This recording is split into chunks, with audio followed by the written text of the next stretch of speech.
sort of March 13th, March 14th. I don't know how quickly Winnipeg shut down. Los Angeles shut down very quickly.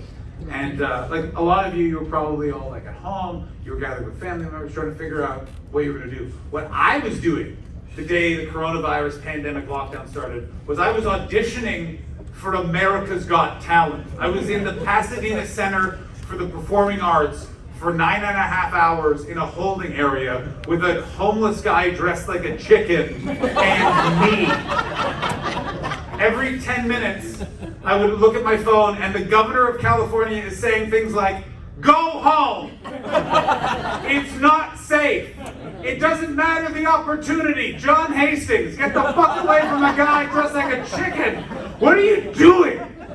And I waited for 9.5 hours. Well, they basically disassembled everything in the building except for where the judges are and where I would perform. Now, I don't know if you guys have ever seen the show America's Got Talent. It's like any of those TV talent shows. There's 3 judges, the nice one, the girl, the asshole named Simon. And throughout all of this, all I'm thinking is I don't want to embarrass myself in front of national television. I've moved to America to pursue my dream of stand-up comedy. I've sacrificed so much. I don't want this to be the moment that undoes me. And you're telling me there's no audience? Oh yeah, I forgot to mention that. There's no audience. My crowd is 3 showbiz professionals, one of whom is afraid of germs. The other one is... The deck is stacked against me. For over 9.5 hours, the last hour of which I spent stood in a stairwell with Terry Crews. It was so weird. Do you know how weird it is? Like, everyone else had a relatively normal start to the pandemic. It was all kind of the same. Mine was going, "Hey Terry, where'd you get those shoes?" And then he said, "They're custom made." "Where'd you get those shoes, John? Are they custom made?" And then I had to say, "No, Terry Crews. We're in very different places in our life." For example, you're in a place where I know your name is Terry Crews, and you know my name is, you do not know what my name is. I went on stage. It was actually very successful. It worked out well. I was passed by all the judges. That's not the fun part of the story. The fun part of the story is this.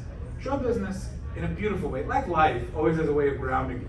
I went from, oh my God, I'm going to die of COVID, this is the worst disaster, to feeling better than I've ever felt in my entire life. I had overcome adversity. I walked out of the Pasadena Performing Arts Center and tried to get a cab. I tried to order an Uber. There were no taxi cabs or Ubers in all of Los Angeles. I finally Googled it and a tweet came up from the city of Los Angeles that says, "We are aware of the shortage of Ubers and taxis.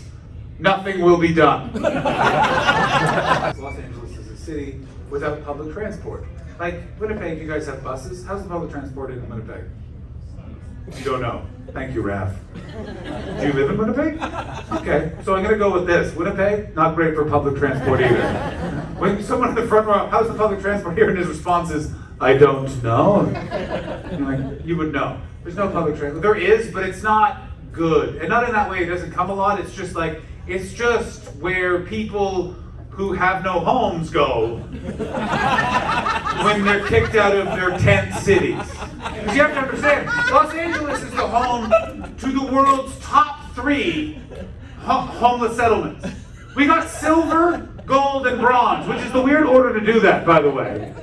All there. So these are the people that aren't welcome at the tent cities or on public transport.